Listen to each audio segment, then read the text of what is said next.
Usap-usapan ngayon si Marikina 2nd District Representative Stella Kimbo. Ito ay matapos na kumalat sa social media ang mga brand ng bag na kanyang gamit.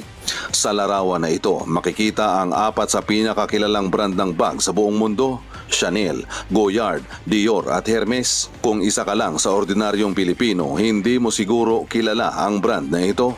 Una sa listahan ang Hermes Birkin bag na ito na nagkakalaga ng 34,194 euro. Ang palitan ng euro at peso ngayon ay 62.06 PHP. Ang bag na ito ay aabot sa 2,122,171.96 pesos. Kung ordinaryong Pilipino ka lang at sa baklaran ka lang namimili, nako, hindi mo maa-appreciate ang bag na ito. At ang sunod ay ang Hermes Kelly 25 bag na ito na dolyares din ang presyo. Nagkakahalaga lang naman ito ng $19,995.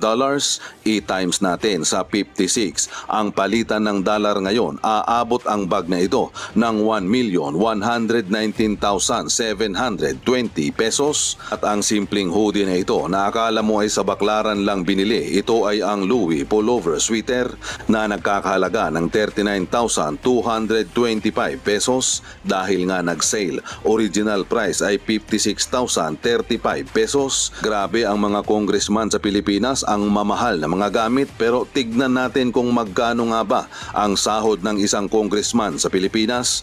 Puntahan natin ang www.philippinego.com.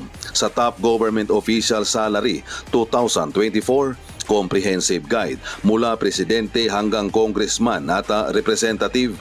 Salary grade 31. Ang minimum na sahod ng isang congressman ay 285,813 pesos. Maximum naman ng 325,681 pesos. Hindi pa kasama dito ang bonus, allowance, etc. at pati na yung kickback.